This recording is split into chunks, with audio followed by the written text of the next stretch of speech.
Hey YouTube, this is Unger to the Max here, and I hope you all are staying safe, I hope you all are staying healthy, and hopefully you all are somehow, some way enjoying your summer. So, I just got StreamYard the other day, so I might start recording my videos there in the future, and that's how I might start doing my live streams. Still not totally sure yet, but that could happen in the future. Just thought I would point that out. Now, let's get into today's video. Now, people, like I've said in the past, people have criticized the Miami Heat because of their big three of LeBron James, Dwayne Wade, and Chris Bosh. Although Chris Bosh wasn't originally supposed to be part of that big three, it was originally supposed to be LeBron James, Dwayne Wade, and Carmelo Anthony.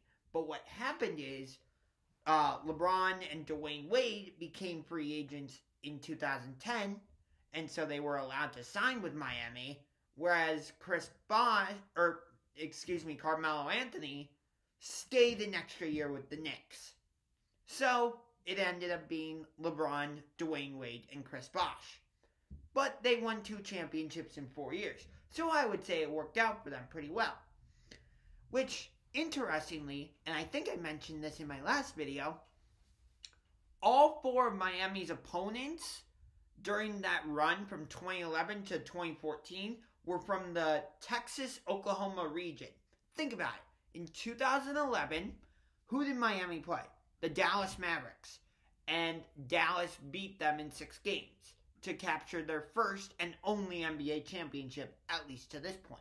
I could see the Mavericks winning the title in 4 or 5 years if everybody stays healthy, mainly Luka Doncic and Kristaps Porzingis. In 2012, Miami did not have home court advantage, but that didn't seem to matter because they were facing a young Oklahoma City team, so Miami was able to beat them in 5 games. Imagine if Russell Westbrook, James Harden, and Kevin Durant had stayed together. They could have won multiple championships, but their egos were just too large for each other. And other stuff too. And then in 2013, who did they play? The San Antonio Spurs. And then in 2014, they played the Spurs again.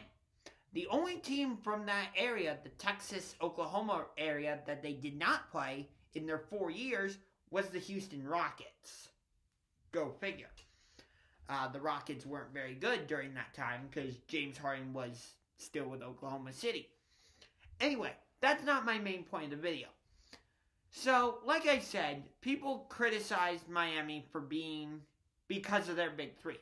However, in my opinion, it was these guys, the Boston Celtics, we'll go with that, who started the whole big three and super team trend by adding Kevin Garnett and Ray Allen. But now that little bit is out of the way, let's get into the main portion of today's video. So, in approximately 10 days, we are getting NBA basketball back. And it's going to be very interesting to see what these teams look like. Especially because home court advantage has been taken away. Like, the Bucks aren't going to have the advantage of playing in front of their home fans at Pfizer Forum in Milwaukee, Wisconsin. Indiana's not going to have the advantage of being in front of the fans at Bankers Life Fieldhouse in Indianapolis. The Lakers and Clippers won't have home court advantage at Staples Center. Although I would still say, even for Clippers home games, it's still more of a pro-Lakers crowd. That's why I honestly think maybe the Clippers should consider moving to San Diego. Or a different city. Like, say, Seattle? Just saying. Seattle never should have lost their NBA team. But, anyway, like I said, 10 days, we're getting basketball back. You know, each team's going to have 8 warm-up games, and hopefully those will determine who gets the 8th seed in the West and how the seeding arrangements in the Eastern Conference are going to work out. Like, we already know Milwaukee's going to be the 1 seed, and Toronto is most likely going to be the 2 seed, and Boston is most likely going to be the 3 seed. But 4 through 8, we're not totally sure, like, what the order is going to be. We know what teams are going to be there, but we don't know the order. Like, who's going to have home court advantage? Who's going to be number 4? Is it going to be Miami? Could it be Indiana? Where's Philadelphia going to be? Is Orlando going to somehow move up to 7 and avoid playing the Milwaukee Bucks and get matched up with the Toronto Raptors again? Are the Washington Wizards without John Wall and Bradley Beal going to somehow, some way sneak into that 8th seed? I say absolutely not. And then in the West, who's going to grab the 8th seed? Is it going to be Memphis, who is currently there? Or is Zion Williamson and the New Orleans Pelicans going to be able to catch him? Are the San Antonio Spurs or Phoenix Suns going to somehow catch them? Which, might I add, Devin Booker needs to get the hell out of Phoenix, because the Suns are nothing. Nothing. I honestly don't know why the Suns are part of this NBA restart. But anyway, he needs to get to a contender or a big city, or I would say more of a contender. Where would be a good landing spot for Devin Booker? That's a good question. How about... Oh, I know. They're not a contender yet, but I think they could become a contender in the next 2 to 3 years. How about we put Devin Booker on the Chicago Bulls and you move Zach LaVine to the small forward? Could work. So, let's just say put Devin Booker in Chicago. Okay? It's a big city. People generally want to go to Chicago. So, maybe. Anyway, so I saw an interesting question on First Take today. Because they're doing a bubble or nothing series. And today's question was about the Miami Heat. And the question was this. Can the Heat win the Eastern Conference with Jimmy Butler as their alpha? And all 3 of the guys, Dominic Foxworth, Stephen A. Smith, and Kendrick Perkins all said, no, Miami cannot do it, at least this season, because of guys like Giannis and Jason Tatum. And who knows what the heck's going to happen with Philadelphia, because apparently they're moving Ben Simmons to the 4 and having somebody else play the point guard position. We'll have to wait and see how that works out. Like, does that help Joel Embiid or does that hurt Joel Embiid? Yet to be determined. But anyway, the main question is, can Miami win the Eastern Conference this season? Not 2 to 3 years from now, but this season with Jimmy Butler as their alpha male. And I'm going to also have to say no. And it's not because of Jimmy Butler. Or because of Miami.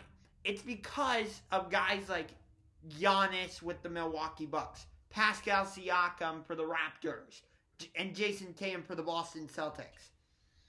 Now, Jason Tatum's a little bit younger for the Celtics. I get that. But he's already emerging into an all-star. Maybe he's on the brink of being a superstar. Not sure yet. But I just think Giannis is on a different level this year. Now, if Miami and Milwaukee get matched up in the playoffs in the second round or the Eastern Conference Finals, would Miami give Milwaukee a test? Yes. I think the series would go at least 6 games. Maybe even the full 7. Maybe. Not sure right now. But, yeah. Because you could put Bam Adebayo on Giannis, and that could create some problems. But here's the thing that Miami has on their side that could drive Milwaukee crazy. Miami has knockdown shooters. Think about it. Kendrick Nunn can start going off at any time from three-point range. You got Duncan Robinson, Tyler Hero, and all three of them are knockdown shooters. Plus, you have a dog, I would say, in Jay Crowder. Andre Iguodala, well, at least the remnants of Andre Iguodala, he can still play, I think. And you have guys like a coach in Eric Spoelstra who's not afraid to put his nose to the grindstone and really try and get his team to key in on different parts of the game. I mean, think about it. They had a road game in Philadelphia. Miami switches to a zone. I don't remember off the top of my head if it was a 2-3 zone or if it was a 3-2 zone. But once they did switch to the zone, it gave the 76ers problems. Now, I don't think Miami is going to utilize the zone a lot during the restart. But if they do, it could cause problems. So I think Miami will be a very difficult matchup. But do I think they could beat Milwaukee in this series? No. However, like I said, I think a series between the Bucks and the Heat is going at least 6 games. However, to get past